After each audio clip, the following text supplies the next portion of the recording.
আমাদের আবু সাঈদকে আমি তো দেখতে পাই মোহাম্মদ বৌজুজি যিনি টিউনিশিয়ান যে রেভলিউশনকে স্পার্ক করে দিয়েছিলেন, গায়ে আগুন ঢেলে সুইসাইড করে, আমি তো ওইরকমই দেখি যে বুক পেতে দিয়েছিল। যে আধুনিক রাষ্ট্র ব্যবস্থা, এটার তিনটা অর্গান থাকে মেইনলি।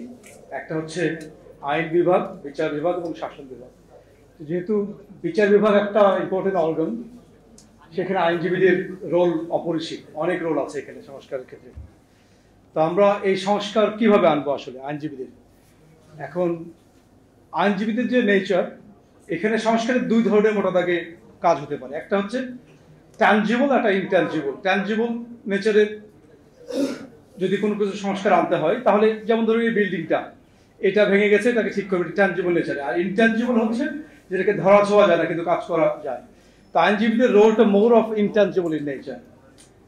এটাকে করতে হলে আমাদের we need to bring professionalism into our legal profession.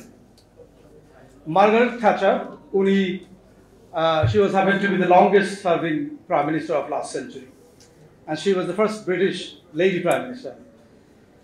1979 থেকে 1990 পর্যন্ত উনি প্রাইম মিনিস্টার ছিলেন। ওনার একটা ইম্পর্টেন্ট, মানে খুব একটা গুরুত্বপূর্ণ একটা কোট আছে আর কি, যে we will bring professionalism into politics. আমাদের আইনজীবীদেরও উইথ ডিউ রেসপেক্ট বলছি, প্রফেশনালিজম আনা দরকার ইনটু আওয়ার লিগ্যাল প্রফেশন। এখন এই প্রফেশনালিজম কিভাবে আনবেন? একটা হচ্ছে যে we must provide hour services, work and services দুটো আলাদাই করতে হবে। We must provide competent standard of work and services. ওয়ার্কের নেচারটা কি? আমি ব্রিলিয়ান্টলি ড্রাফট করছি, আমি কোর্টে গিয়ে সাবমিশন দিচ্ছি অনেক ভালোভাবে, এটা ওয়ার্কের অন্তর্ভুক্ত, কিন্তু সার্ভিসটাও ইনক্লুড করা দরকার। And service also includes tolerance. আমি একটা এক্সাম্পল দিই। আইনজীবী বলতে শুধু আমি অ্যাডভোকেট মিন করছি না, এখানে বোথ বার এন্ড বেঞ্চকে যদি আমি ইনক্লুড করি, যে লর্ড ডেনিং কে ধরা হয় যে মানে is arguably one of the greatest জাজেস of all time in English jurisdiction. Lord Denning একটা বই লিখেছেন, কাইন্ড অফ বায়োগ্রাফি টাইপের আর কি, ডিউ প্রসেস অফ ল। তো ওইখানে উনি তার একটা বিচারের অভিজ্ঞতা শেয়ার করেছেন। বিচার করতে বসে বিচার ভার্ডিক্ট দিয়েছেন, একজন মহিলা এটা পছন্দ করেন নাই। তো উনি এজলাসে বসে আছেন, আরো যাচ্ছিল, মহিলার হাতে টমেটো ছিল, উনি ছুঁড়ে মেরেছেন।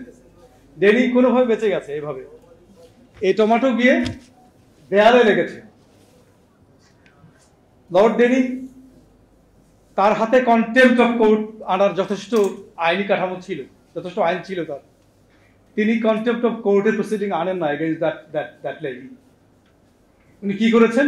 উনি ক্রিমিনাল ড্যামেজের প্রসিডিং এনেছেন। যে দেয়ালটা যে টমেটো দিয়ে ফেটে যে হয়ে গেছে, ডিসপেন্টেড হয়ে গেছে, ওইটা ঠিক করার জন্য উনি ক্রিমিনাল ড্যামেজের প্রসিডিং এনেছেন। মানে can you imagine the level of tolerance? and who is happened to the greatest judge of all time in English jurisdiction. আমাদের আইনজীবীদের ভিতরে বহুত বার এন্ড বেঞ্চের আমাদের লেভেল অফ টলারেন্সটা আরো ইনক্রিজ করতে হবে। আর আমরা সংস্কারের কথা বলছি, আমাদের এই গণবিপ্লবের মাধ্যমে, গণ অভ্যুত্থানের মাধ্যমে আমরা যে নতুন একটা রাষ্ট্র স্বপ্ন দেখছি। এই যে মডার্ন যে স্টেট, এটা রিসেন্ট পাস্টে আপনি যে টিউনিশিয়ান যে রেভলিউশন বা ইজিপশিয়ান রেভলিউশন কতখানি টিকেছে ওই বিতর্কে যাব না, কিন্তু বাংলাদেশের যে রেভলিউশন, এটা কোনো অংশে টিউনিশিয়ান রেভলিউশন এই স্পিরিটের চেয়ে কম নয়।